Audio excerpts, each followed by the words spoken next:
I'm Audrey Wilson, 34, standing in a designer dress at my father Richard's lavish $65,000 birthday celebration.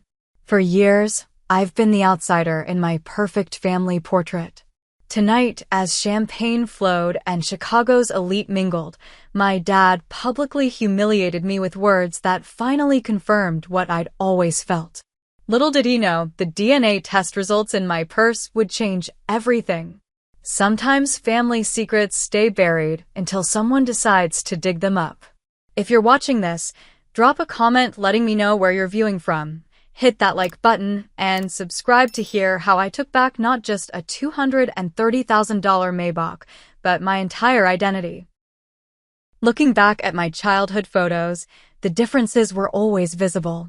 My three siblings, Michael, Stephanie, and Thomas, all blessed with Richard's golden blonde hair and bright blue eyes. Then there was me, the anomaly with auburn waves and hazel eyes. "You take after your grandmother," my mother Elaine would say whenever I questioned our differences. I accepted this explanation, even though no grandmother on either side had my coloring. The physical differences were just the beginning. Richard Wilson, Chicago's real estate mogul with developments across the Midwest, never seemed to look at me the same way he looked at my siblings. When Michael hit a home run in Little League, Richard would lift him onto his shoulders. When Stephanie won her dance competitions, he'd bring roses and spin her around. For Thomas's science fair victories, there were elaborate celebration dinners. My academic achievements, consistently higher than my siblings, were acknowledged with distracted nods and generic good jobs. I still remember winning the regional spelling bee in 4th grade. While other parents filmed their children, my mother sat alone in the audience. Richard had an unmissable meeting. That same evening, he managed to make it to Michael's regular season baseball game. "Your father's just busy with work, honey," my mother would explain, her eyes never quite meeting mine when she made these excuses. She overcompensated with her own affection, always making sure to celebrate my accomplishments with special mother-daughter outings. Now I understand she was trying to fill a void she knew existed. The Wilson family lived in a sprawling mansion in Lake Forest, one of Chicago's most prestigious suburbs. 6 bedrooms, 8 bathrooms, indoor and outdoor pools, and a 3-car garage housing Richard's collection of luxury vehicles. From the outside, we were the perfect American family: successful businessman father, elegant stay-at-home mother, and 4 bright, attractive children. Our Christmas cards were the envy of the neighborhood. Inside those pristine walls, the reality was different. When I was 8, the school called my parents because no one had picked me up 2 hours after dismissal. Richard was supposed to get me that day, but apparently forgot when a business opportunity arose. My mother was at Thomas's doctor appointment. The school secretary gave me a pitying look I never forgot. Christmas mornings in the Wilson household were elaborate affairs, with mountains of presents under a perfectly decorated 12-foot tree. Each year, I noticed the pattern. My siblings would unwrap the latest gaming systems, designer clothes, or expensive electronics. My gifts, while nice enough to prevent obvious complaints, were always noticeably less expensive and thoughtful. One year, when I was 12, all 3 siblings received new laptops. I got a gift card. Still, I tried. God, how I tried to earn Richard's approval. I pushed myself academically, graduating elementary school with perfect grades. In middle school, I joined every club and activity I could, hoping he'd show up to at least one event.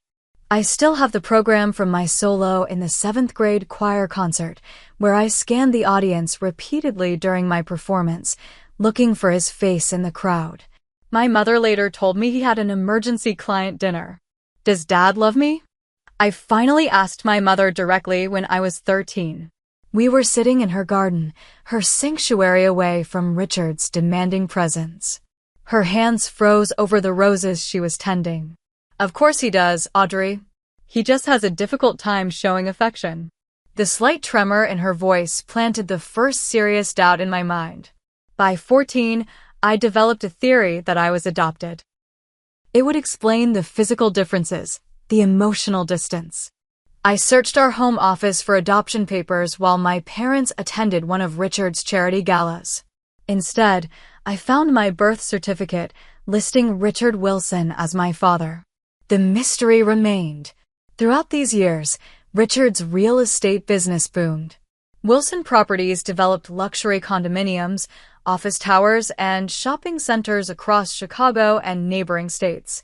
His success featured regularly in business magazines, often with family photos accompanying articles about his work-life balance and family values.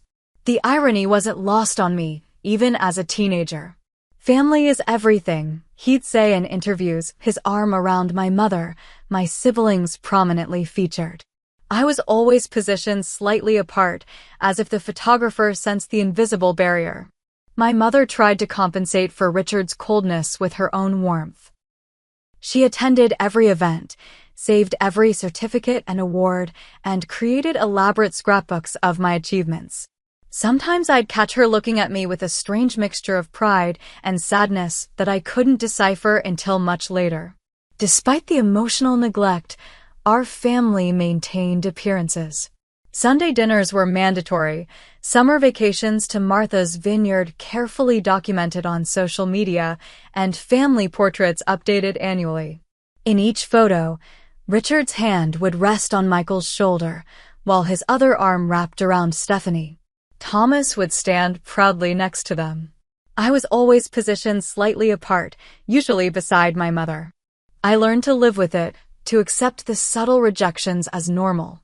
I convinced myself that perhaps Richard was just harder on me because he saw more potential. Maybe his distance was a form of respect for my independence.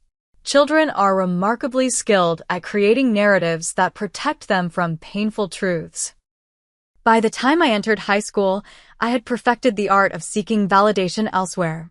Teachers became my surrogate parents, their praise filling some of the emptiness left by Richard's indifference.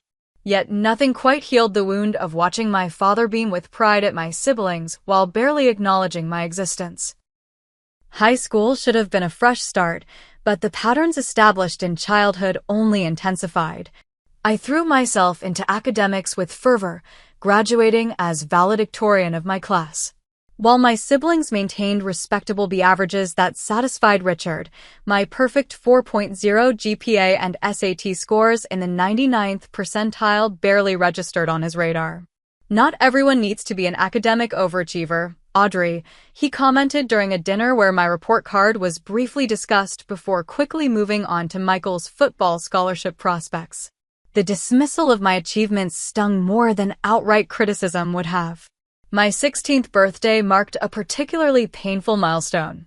In the Wilson family, turning 16 was celebrated with considerable fanfare. Michael received a brand new BMW, Stephanie got a sweet 16 party that cost nearly $20,000, and Thomas would later receive a similar car and a weekend trip to New York. For my 16th, my mother planned a modest dinner at an upscale restaurant in downtown Chicago. Richard arrived 45 minutes late, checked his watch repeatedly throughout the meal, and left before dessert arrived, claiming a business emergency required his immediate attention. "I'm sorry, sweetie," my mother said, her eyes downcast as she watched him leave. "You know how important his work is." But later that night, I overheard my parents arguing in their bedroom. "She's your daughter too, Richard." My mother's voice, usually so controlled, trembled with anger. "I showed up, didn't I?" he responded coldly. "For all of 20 minutes. You couldn't even stay for cake. Do you know what message that sends? What do you want from me, Elaine?" His voice dropped lower, but I could still hear him through the door. "I've provided everything she could need. The best schools, clothes, vacations. What more am I supposed to do?" "Be a father," my mother replied simply. "Love her the way you love the others." The silence that followed was deafening. I tiptoed back to my room before I could hear his response, but his lack of immediate denial confirmed what I'd always suspected. Whatever prevented Richard from connecting with me went beyond mere personality differences. The contrast between my celebration and my brother Michael's 16th birthday party 2 years earlier couldn't have been more stark. Richard had rented out the entire top floor of the Willis Tower, invited half of Chicago's business elite, and given an emotional speech about how proud he was of his firstborn son, who embodies everything a Wilson should be. As college application season approached, I focused on prestigious universities, hoping that perhaps academic achievement at the highest level would finally earn Richard's respect. When acceptance letters arrived from Harvard, Yale, and Stanford, my mother organized a small celebration dinner. Northwestern is a better business school anyway, Richard commented when I announced my acceptance to Harvard. And it's local. Michael made the right choice staying in Chicago. The fact that I was interested in literature and marketing, not business, seemed irrelevant to him. Later that week, I overheard another conversation that would haunt me for years. Harvard is asking for $30,000 after scholarships, my mother said to Richard in his home office. That's ridiculous, he replied. Northwestern offered Michael a full ride for athletics, and Thomas will likely get the same. Audrey earned academic scholarships, but it doesn't cover everything. Harvard is still Harvard, Richard. Why should I pay for her to study something useless like English literature 3,000 miles away? You know why you have to do this, my mother replied, her voice uncharacteristically firm. We've discussed this before. The conversation shifted as they noticed me in the hallway, but those words, you know why you have to do this, echoed in my mind. What obligation was my mother referring to? What unspoken agreement existed between my parents regarding me? Despite Richard's reluctance, I did attend Harvard, majoring in English with a minor in marketing. The distance from Chicago provided welcome relief from the constant reminder of my outsider status in the family. During those 4 years, I returned home only for major holidays, where the patterns continued. Thanksgiving my sophomore year stands out particularly. Richard had just closed a major development deal, and the dinner conversation revolved entirely around his success and my brother's athletic achievements. When I mentioned my internship offer from a prestigious publishing house, Richard cut me off. The publishing industry is dying, Audrey. You should focus on something practical. Michael's already been offered a position at Wilson Properties after graduation. I wasn't planning to join the family business, I replied, surprising myself with my directness.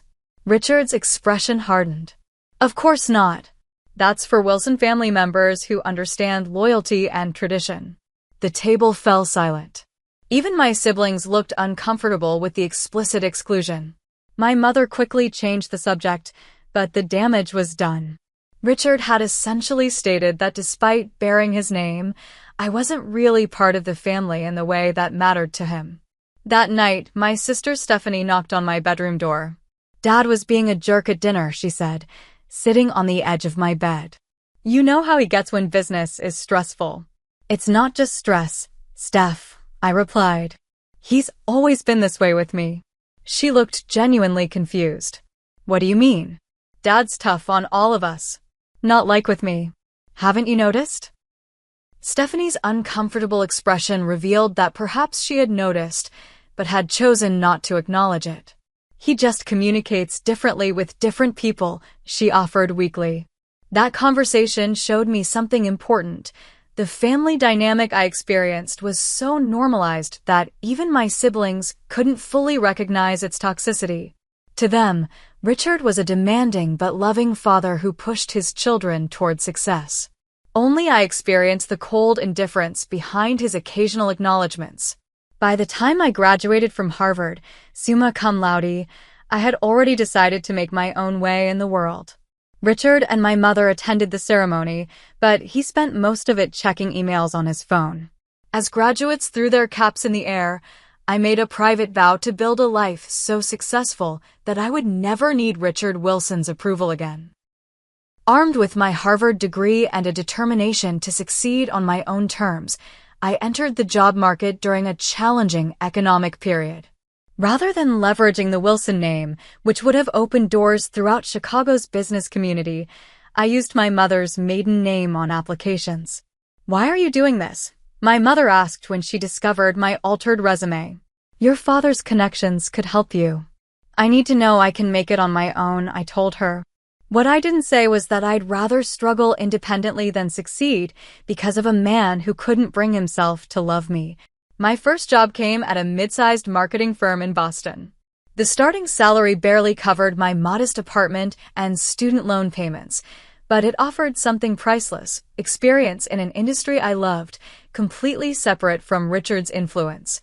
I worked 80-hour weeks, volunteered for every challenging project, and studied industry trends during my limited free time. Within 2 years, I was promoted to account manager. By year 3, I was heading my own team. The vice president position came before my 30th birthday, accompanied by a salary that finally allowed me to live comfortably and start building my own investments. During those early career years, my contact with the Wilson family dwindled to obligatory holiday calls and occasional visits when business trips took me near Chicago. Richard's real estate empire continued to expand, and my siblings all took their predetermined places within it. Michael became the heir apparent as executive vice president, Stephanie headed their interior design division, and Thomas managed their technology integration department. My mother remained my one consistent connection to the family. We spoke weekly, and she visited me in Boston twice a year, always without Richard. During these visits, she seemed more relaxed, more authentic somehow, away from the carefully maintained facade of Wilson family perfection. "Your father asks about you," she claimed during one such visit, though the details she shared about these supposed inquiries were always vague and unconvincing. "He has my number," I replied simply. He never called. At 31, I made the leap from employee to entrepreneur, founding Horizon Marketing Partners, specializing in digital strategy for luxury brands. The risk paid off beyond my expectations. Within 18 months, we expanded from 3 employees to 23, with offices in Boston and New York. My client list included names that impressed even Richard's social circle, though I never leveraged these connections for family approval. Financial success brought personal freedom. I purchased a luxury condo in downtown Boston with floor-to-ceiling windows overlooking the harbor. My investment portfolio grew steadily. For the first time, I experienced what it meant to be valued for my actual contributions rather than measured against impossible familial expectations. It was during this period of professional ascendancy that I met James. Unlike previous relationships that had faltered partly due to my workaholic tendencies and partly due to my guarded nature, this connection felt different from the start. James, a corporate attorney with a psychology background, saw through my carefully constructed independence to the unhealed wounds beneath. 3 months into our relationship, after listening to stories about my family, he gently suggested therapy. "You've achieved remarkable success by conventional standards," he observed. "But I see how the mention of your family, especially your father, changes you. Have you considered talking to someone about it?" Initially resistant, I eventually agreed. Dr. Landon, a family therapist specializing in adult children of emotionally absent parents, helped me recognize patterns I'd normalized throughout my life.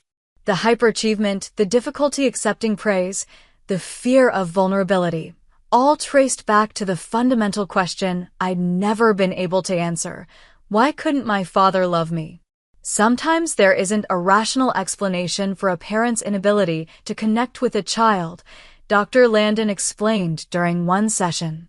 But sometimes there are concrete reasons that have nothing to do with the child's worthiness of love. Like what? I asked. Family secrets, circumstances of birth, projections of their own inadequacies. She paused thoughtfully. Have you ever considered the possibility that there might be a reason beyond personality differences for your father's distance? The question hung in the air. James had suggested something similar months earlier, the possibility that Richard might not be my biological father. I dismissed it then, but now, in the context of therapy, the idea resurfaced with new significance. My birth certificate lists him as my father, I said weakly. Birth certificates record legal parentage, not necessarily biological reality, Dr. Landon replied gently. The seed was planted, though I initially resisted its implications. What would it mean if the man who had rejected me my entire life wasn't actually my father? Would it explain his coldness or merely complicate an already painful family dynamic? James supported me through these difficult therapy sessions, never pushing but always offering perspective when asked. Unlike previous partners who'd been intimidated by my success or put off by my emotional guardedness, he seemed to understand that my achievements and defenses were two sides of the same coin. You don't have to solve the mystery of your family to be worthy of love, he told me one evening as we watched the sunset from my condo. But if knowing would bring you peace, I'm with you every step of the way. For months, I contemplated the possibility without taking action. My company expanded to Chicago, a business decision I'd resisted for years to avoid Richard's territory. The new office brought me back to my hometown more frequently, though I maintained my primary residence in Boston. During these Chicago visits, I occasionally saw my siblings. Our relationships had evolved into a cordial distance, Christmas cards, birthday texts, and rare dinners when schedules aligned. They seemed genuinely proud of my success, if somewhat confused by my complete separation from the family business. Dad mentions your company sometimes, Michael told me during one such dinner. He saw your feature in Forbes. Did he? I replied, hating that after everything, his potential approval still affected me. You should come by the house next time you're in town, he suggested. Things change. People change. I doubted Richard had changed, but I found myself wondering if perhaps I had changed enough to face him on equal footing. My company now rivaled certain divisions of Wilson Properties in annual revenue. I'd built my success without his name or connections. Maybe it was time to resolve the past and move forward. Life, however, had other plans. Before I could decide whether to reconnect with Richard, my mother called with news that would change everything. It's cancer, my mother said, her voice steady despite delivering such devastating news. Stage 3 breast cancer. The doctors are optimistic, but the treatment will be aggressive. I flew to Chicago that same day. Despite our differences, the Wilsons unified around my mother's diagnosis. Richard arranged for the best oncologists, Michael handled insurance and paperwork, Stephanie organized a care schedule, and Thomas researched clinical trials. I took a leave from my company to stay in Chicago during her initial treatment. Seeing Richard again after years of limited contact was jarring. He had aged, gray now dominating his once blonde hair, lines etched deeply around his eyes. He acknowledged me with a nod when I arrived at the hospital but maintained his distance, focusing entirely on my mother's care. On the third day of her hospital stay, an incident occurred that would ultimately unravel decades of secrecy. A nurse came to draw blood for additional tests, checking my mother's wristband and chart. We'll need to type her blood again, she mentioned. There seems to be a discrepancy in the records. She's O negative, I said automatically, remembering this fact from childhood discussions about our family's blood types. Richard and my siblings were all O positive, while my mother and I shared the rarer O negative type. The nurse looked up, surprised. Are you related? You have the same blood type. I'm her daughter, I replied. Oh! The nurse looked genuinely confused. I assumed you were a friend. The patient's husband mentioned that all their children have his blood type. After she left, I sat with this information, pieces clicking into place. Basic biology classes had taught me enough to know that if Richard were a positive and my mother O negative, their children could be either a positive or O negative.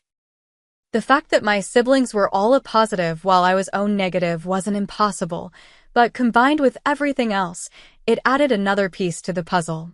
During the weeks of my mother's initial treatment, I purchased an ancestry DNA test. I told myself it was mere curiosity, a distraction during hospital waiting room hours. The reality was that I needed to know the truth, whatever it might be. When the results arrived 6 weeks later, I opened them alone in my hotel room. The ethnicity breakdown showed nothing surprising, predominantly Western European ancestry, matching what I knew of both Wilson and my mother's family. The truly revealing information came in the DNA matches section. There, listed clearly, were my mother and all 3 siblings, with the expected percentages for a mother and half-siblings. Richard Wilson was notably absent from my genetic relatives. I sat with this information for days, unsure how to proceed. My mother's condition had stabilized after her 2nd round of chemotherapy. Her prognosis was improving, but she remained physically vulnerable. Was this the right time to confront decades of deception? Eventually, I chose a quiet afternoon when she was feeling relatively strong and we were alone in her hospital room. "Mom," I began carefully, "I need to ask you something important, and I need the truth." Perhaps she read something in my expression, or perhaps she'd been expecting this conversation for years, but understanding dawned in her eyes before I even showed her the DNA test results. "Is Richard my biological father?" I asked directly. Tears filled her eyes. "Oh, Audrey," she whispered, reaching for my hand. I always knew this day might come.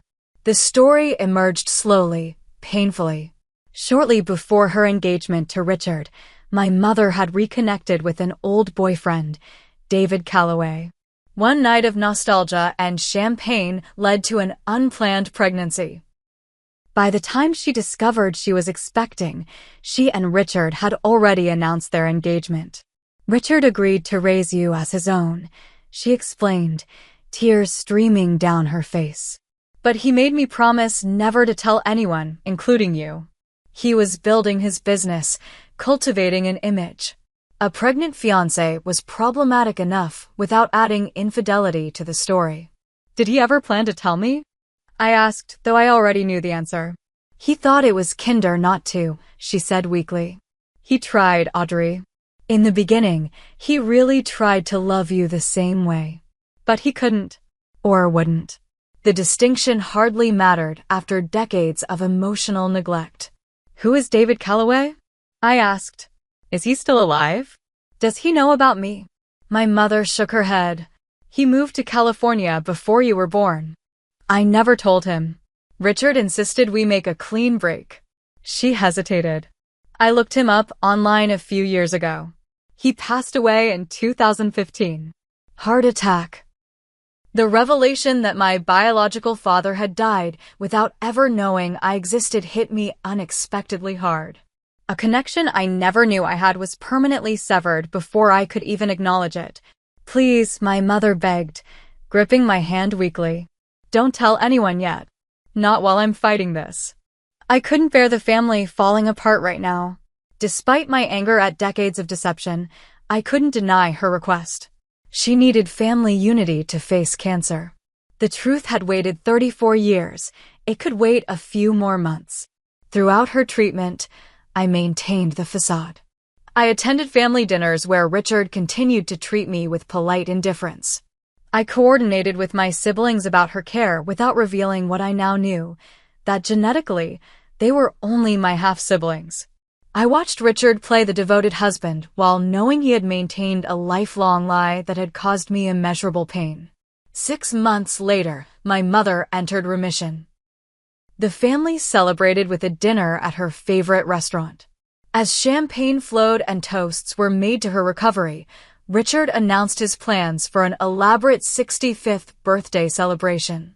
"Now that Elaine is better, it's time to celebrate life properly," he declared. "I'm renting the grand ballroom at the Peninsula. Everyone who's anyone in Chicago will be there." As plans for this extravagant event unfolded, my mother pulled me aside during one of our private moments. "I'm going to tell him that you know," she said quietly.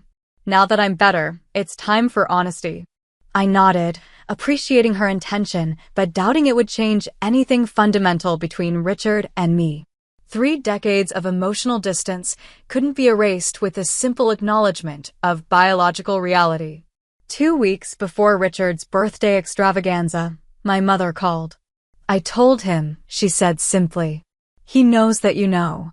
What did he say? I asked. There was a pause. He said it doesn't change anything. That legally, you're still a Wilson. Another pause. He asked that you not mention it at his birthday celebration. For the family's sake. Of course. Even now, appearance mattered more than truth. Richard's reputation, the family image, remained paramount. Will you come to the party? My mother asked tentatively.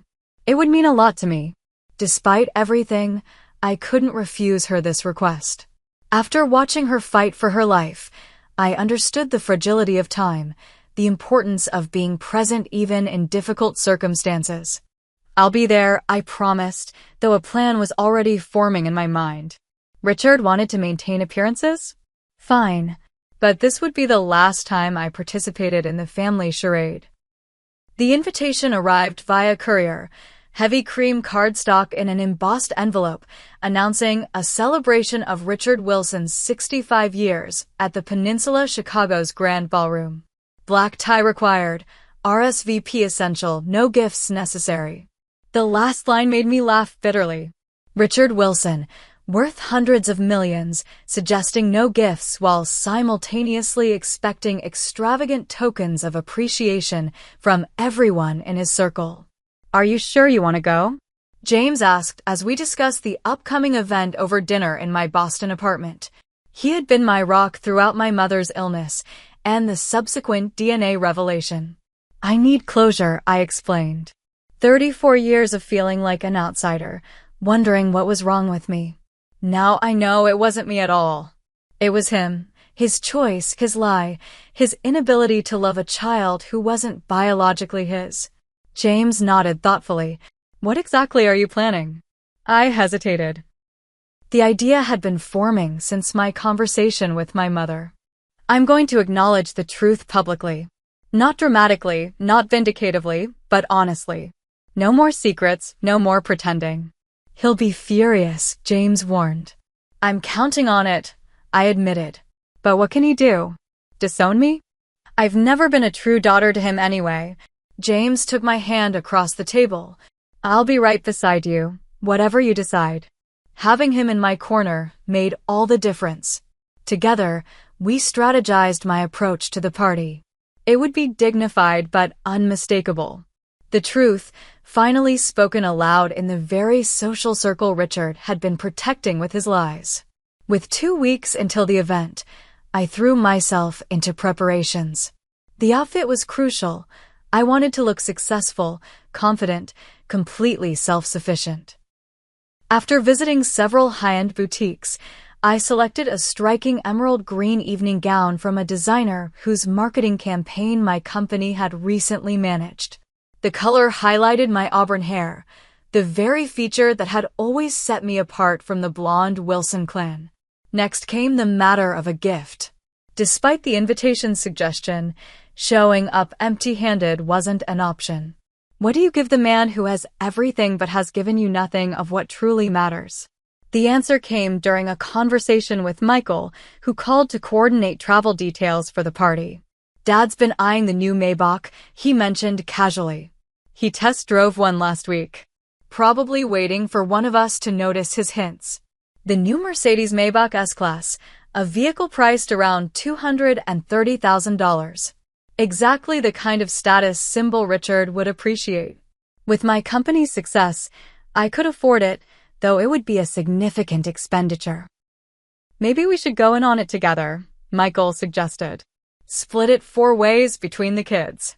Actually, I replied, making a split-second decision. I think I'll handle this one myself. Michael sounded surprised. The whole thing?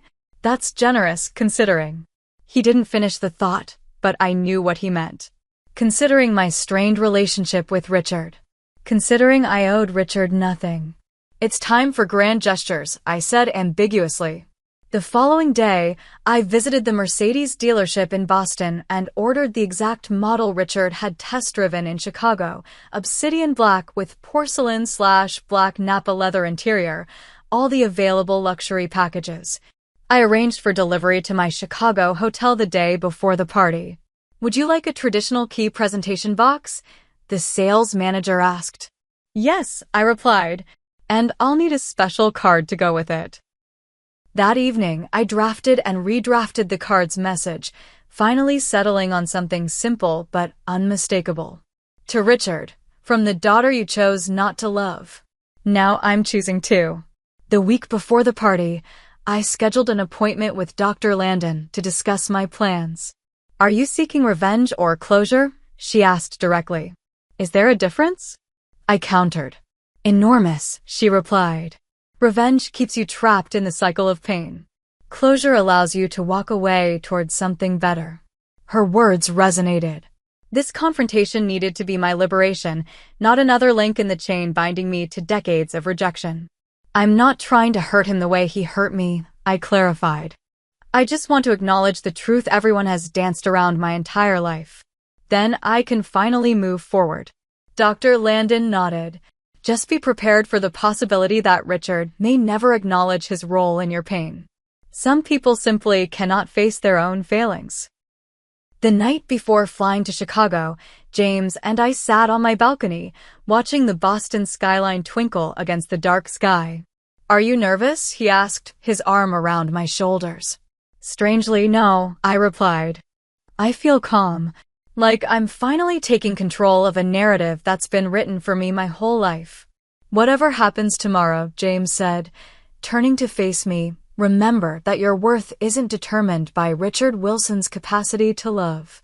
You've built an extraordinary life on your own terms. The morning of the party arrived with perfect Chicago fall weather. James and I checked into the Peninsula Hotel, where I found the delivered Maybach key waiting in a beautifully wrapped box. The car itself was being held by the dealership until after the party, when I would make my final decision about its ultimate ownership. As I prepared for the evening, applying makeup and styling my hair, I caught my reflection in the mirror. The woman staring back bore Richard's last name, but not his DNA. She had his financial acumen, but none of his coldness. For 34 years, I'd been trying to earn the love of a man incapable of giving it to me. Tonight, I would finally stop trying. The Peninsula Chicago's Grand Ballroom had been transformed into a showcase of wealth and influence for Richard Wilson's 65th birthday celebration. Crystal chandeliers cast a warm glow over tables adorned with arrangements of white roses and hydrangeas. A string quartet played softly in one corner while white-gloved servers circulated with champagne and hors d'oeuvres. The guest list included Chicago's business elite, political figures, and social luminaries, at least 300 people, representing a who's who of Midwest power brokers. James whistled softly as we entered. Quite the production, he murmured. Must have cost a fortune. $65,000, according to Stephanie, I replied. $1,000 for each year of his precious life. We made our way through the crowd, stopping occasionally to greet acquaintances. My success in marketing had created my own network of connections, many of whom overlapped with Richard's circle. I felt eyes tracking our progress. The prodigal daughter returned, the successful entrepreneur who had made her fortune independent of the Wilson empire. Richard and my mother stood near the center of the room, greeting guests. My mother spotted me first, her face lighting up. She looked beautiful, her recovery from cancer treatments nearly complete. She wore a simple blue gown that complemented her still thin frame, her blonde hair styled elegantly around her face. Audrey, she called, extending her arms for an embrace. You look stunning. I hugged her warmly, then turned to face Richard.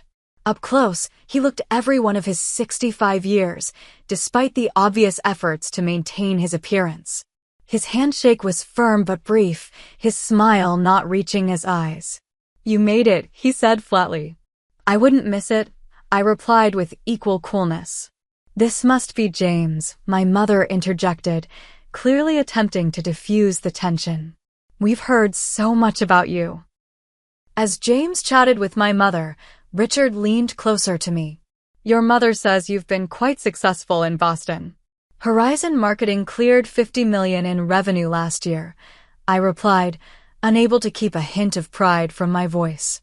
Impressive, he acknowledged with a slight nod. Though real estate offers more stable long-term growth than marketing services. Even now, he couldn't offer a simple compliment without diminishing it. Something's never changed. We should catch up with Michael and the others, I said, unwilling to prolong this particular conversation.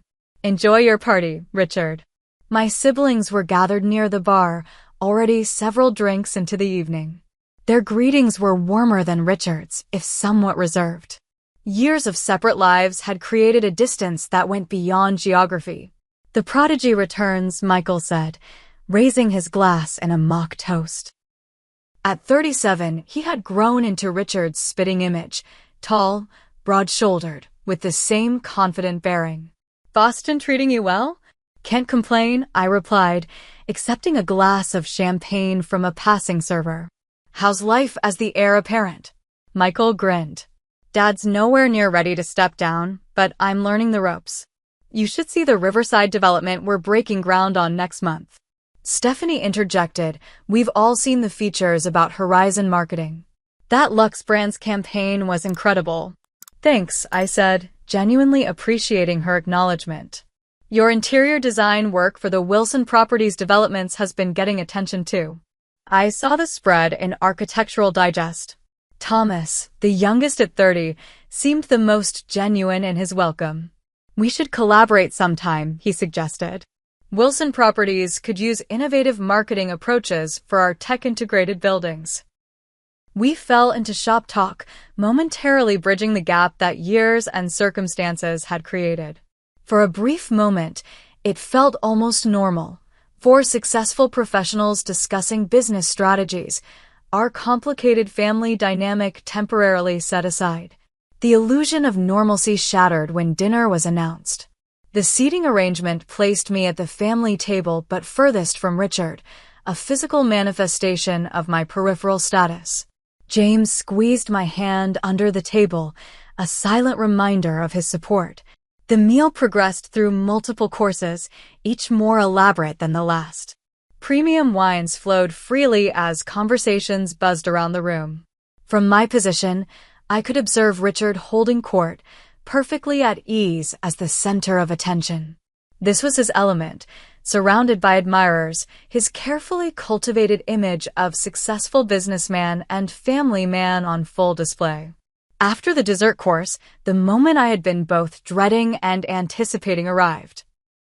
Richard stood, gently tapping his crystal glass for attention. The room gradually fell silent as all eyes turned toward him. Thank you all for coming tonight, he began, his voice strong and confident. Reaching 65 years is a milestone that invites reflection. I've been extraordinarily fortunate in both business and family. He proceeded to recount highlights from his career, the founding of Wilson Properties, key developments that had transformed Chicago's skyline, awards and recognitions accumulated over 4 decades in real estate. The crowd listened attentively, occasionally applauding his achievements. Then he shifted to family.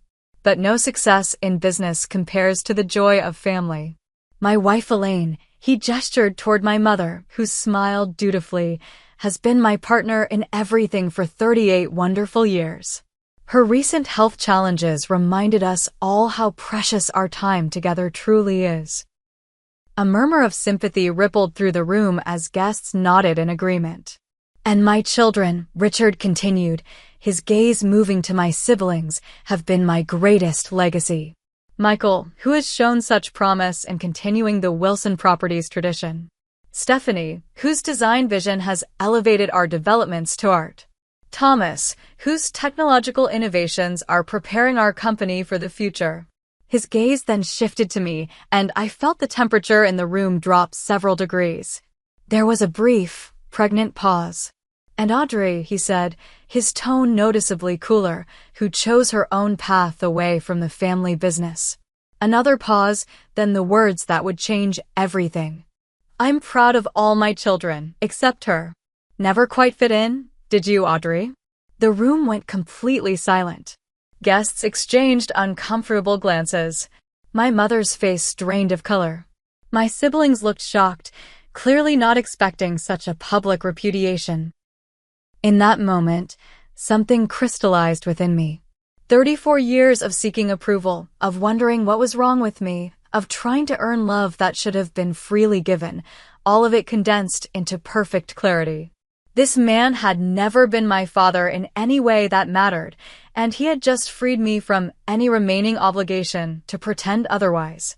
I rose slowly from my seat, straightening to my full height. The emerald dress caught the light as I moved, drawing all eyes in the room. James started to stand with me, but I gently touched his shoulder, signaling that this was something I needed to do alone. "You're right, Richard," I said, my voice steady and clear in the silent room. "I never did fit in. For years, I thought that was my failure, some fundamental flaw that made me unworthy of your love." I reached into my evening bag and withdrew the DNA test results I'd brought for exactly this moment. The papers made a soft sound as I unfolded them. "But now I understand it wasn't my failure at all. It was yours." I walked slowly around the table, approaching Richard directly. My heels clicked against the marble floor, each step deliberate, measured. "You couldn't love me because every time you looked at me, I reminded you of a truth you couldn't face." I placed the DNA results on the table before him. "I wasn't your biological daughter. But I was still a child who deserved love, not 3 decades of calculated indifference." Gasps and whispers erupted around the room. Richard's face flushed deep red, his knuckles white around his champagne glass. "This is hardly the time or place," he began, his voice low and threatening. "You chose the time and place when you publicly humiliated me in front of 300 guests," I interrupted. "For 34 years, I've lived with your rejection. I've achieved success you never acknowledged, built a life you never valued, and finally discovered a truth you never had the courage to tell me." I turned to address the stunned crowd, many of whom were now watching with undisguised fascination. The perfect Wilson family image has always been just that, an image. A carefully constructed facade hiding the reality that Richard Wilson could not love a child who didn't share his DNA, despite raising her as his own. Returning my attention to Richard, I reached for the gift box containing the Maybach key. "I brought you a gift. A new Mercedes Maybach S-Class, exactly the model you test drove last week." I opened the box, revealing the key and the card. But gifts, like parenthood, can be reconsidered.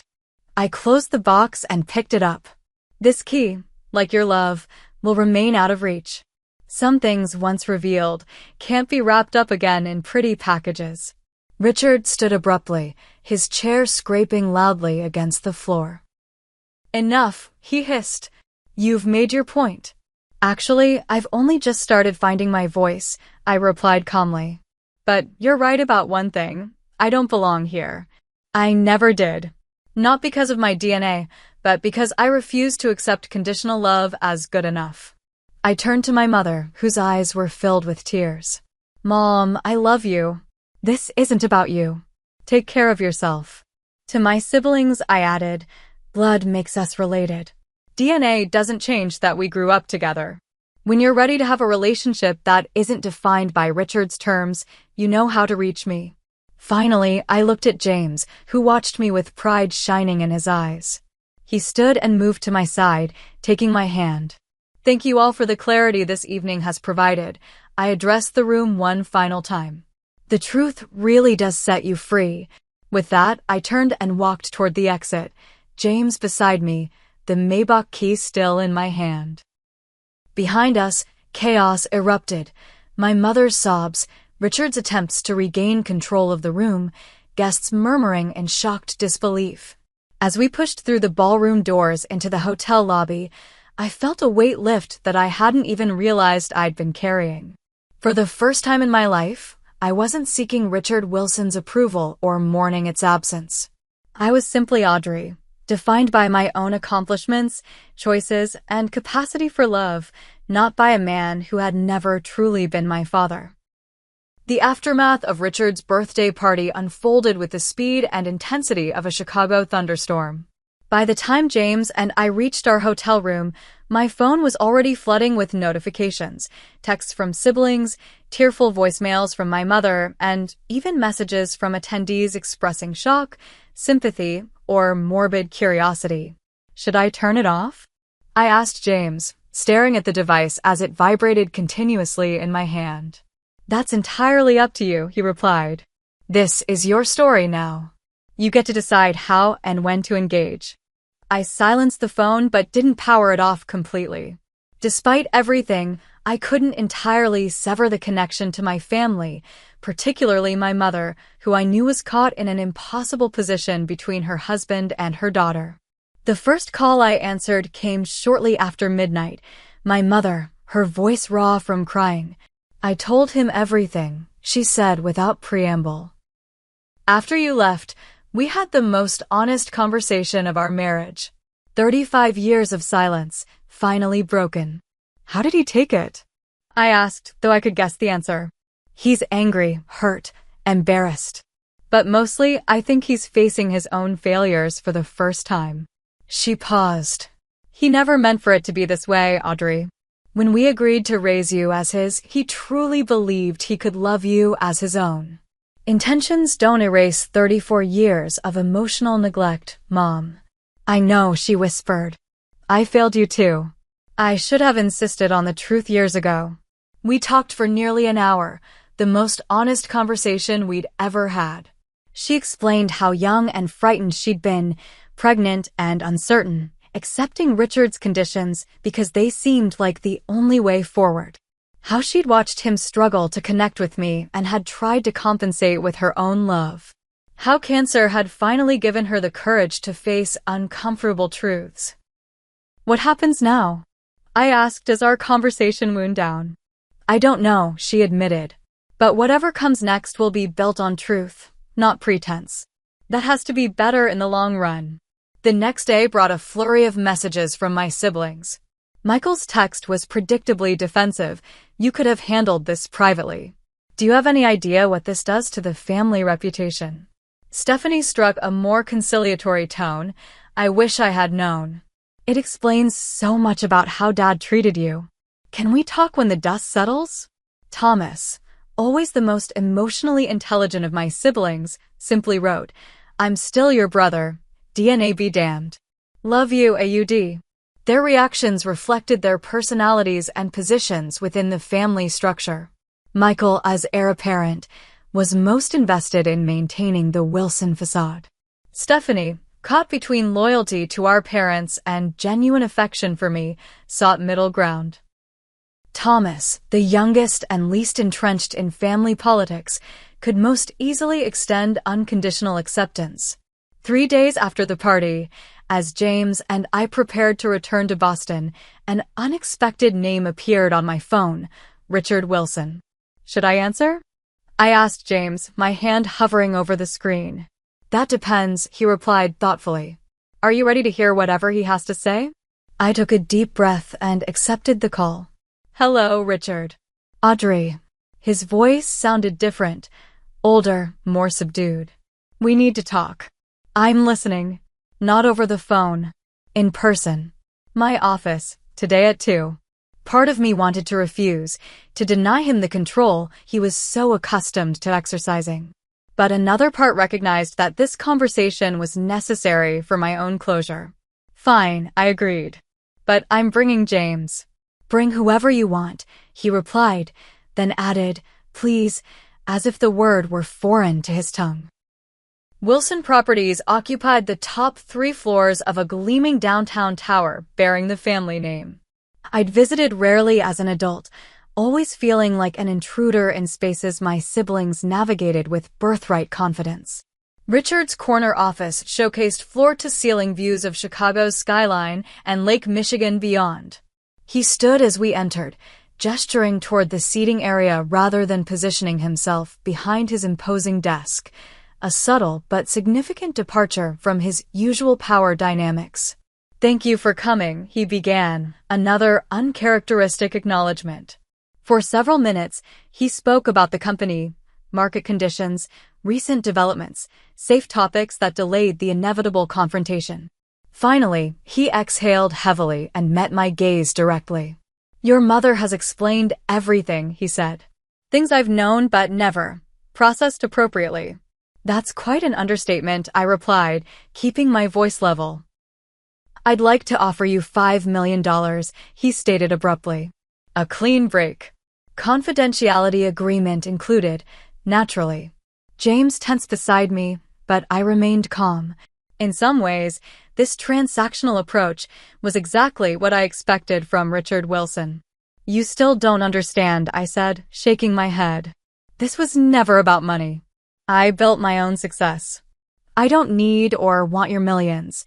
"Then what do you want?" he asked, genuine confusion in his voice. "Nothing from you, not anymore.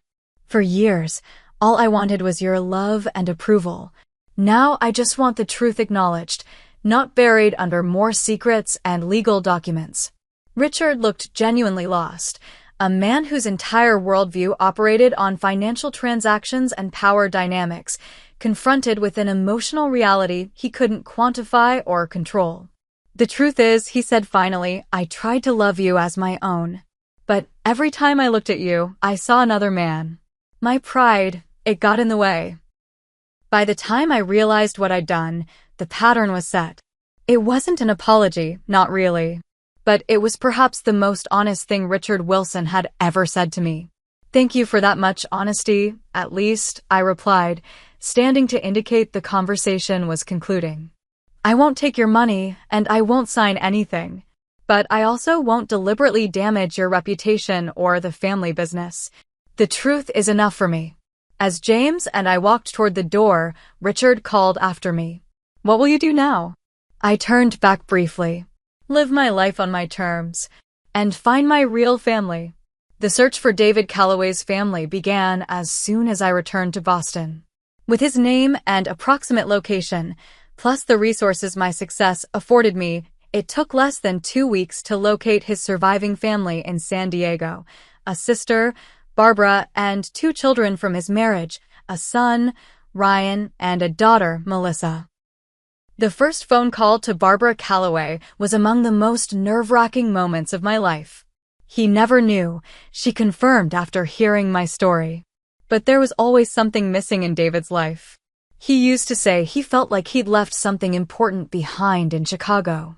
Through Barbara, I arranged to meet my half-siblings in person.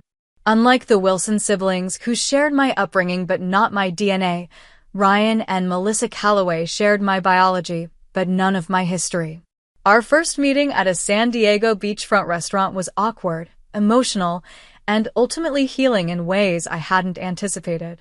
"You have his eyes," Melissa observed, studying my face across the table. At 36, she was just 2 years older than me. We could have grown up as sisters in a different reality.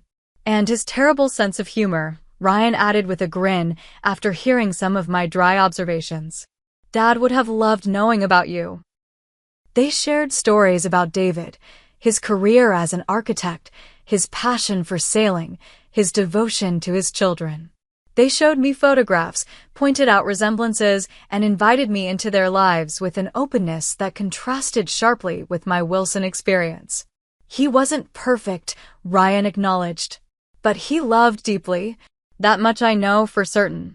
Over the following months, I gradually built relationships with my Calloway relatives while renegotiating boundaries with the Wilsons. My mother and I grew closer through weekly phone calls and regular visits, our relationship strengthened by honesty rather than weakened by it. Thomas was the first Wilson sibling to visit me in Boston, arriving unannounced at my office one afternoon. "I told Dad I needed space to figure things out," he explained over dinner that evening. "The truth is, I've always admired how you built your own path. Maybe I needed to do the same." Stephanie followed a month later, tentatively rebuilding our connection without Richard's influence coloring our interactions. Only Michael maintained distance, still positioned as Richard's successor and unwilling to risk that status by forming independent relationships. Therapy continued to be essential as I processed these complex family dynamics. Dr. Landon helped me navigate the emotional landscape of having, in essence, Two separate family systems, neither quite complete, both requiring different types of healing. Family isn't always about DNA or legal definitions, she observed during one particularly insightful session. Sometimes it's about who shows up for you, who sees you clearly, who makes space for your authentic self. By this measure, James increasingly became the most important family in my life. 6 months after Richard's birthday party, during a weekend trip to Martha's Vineyard, reclaiming a location previously associated with painful Wilson family vacations, he proposed. "I love you," he said simply, holding out a ring that caught the sunset light. Not because of or despite your family story, but because of who you've become through it all. Our engagement accelerated my healing process, offering a vision of family built on choice rather than obligation. We decided on a small wedding, inviting only those who had demonstrated genuine care for our relationship, a guest list that included my mother, Thomas, Stephanie, the Callaways, and friends who had become chosen family over the years. Richard was not invited, a decision that felt less like punishment and more like honest acknowledgement of our reality. He sent an expensive gift anyway, Old Habits Die Hard, which I donated to a foster care organization supporting children without stable family connections. 1 year after the confrontation at Richard's birthday party, my marketing agency launched a pro bono campaign for an adoption advocacy group, helping adult adoptees and children in complex family situations find support and resources. The project brought my professional skills and personal experience together in meaningful ways, creating something positive from decades of confusion. Life continues to evolve. My relationship with the Wilsons remains complicated. My mother caught between loyalties, my siblings negotiating their own paths between family legacy and personal integrity. My connections with the Callaways grow stronger, offering glimpses of what might have been while creating new possibilities for what could be. As for Richard, we maintain minimal, cordial contact, primarily through family events involving my mother. He never apologized in so many words, but his behavior shifted subtly, less controlling, more respectful of boundaries. Whether this represents genuine growth or simply pragmatic adaptation to changed circumstances remains unclear. What is clear is that I no longer measure my worth against his approval. The little girl who craved her father's love has grown into a woman who understands that some voids can't be filled by the people who created them. Instead, I've learned to build around those spaces, creating a life rich with chosen connections and authentic love. If you're watching this and recognize your own family pain in my story, know that healing doesn't require perfect resolution or storybook reconciliation.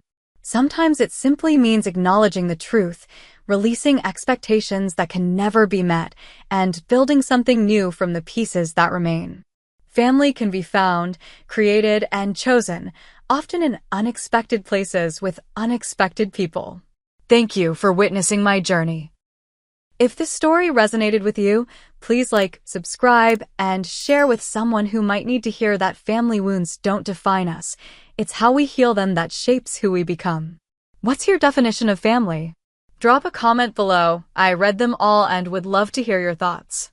Until next time, remember that your worth isn't determined by those who couldn't see it, but by the courage it takes to claim it for yourself.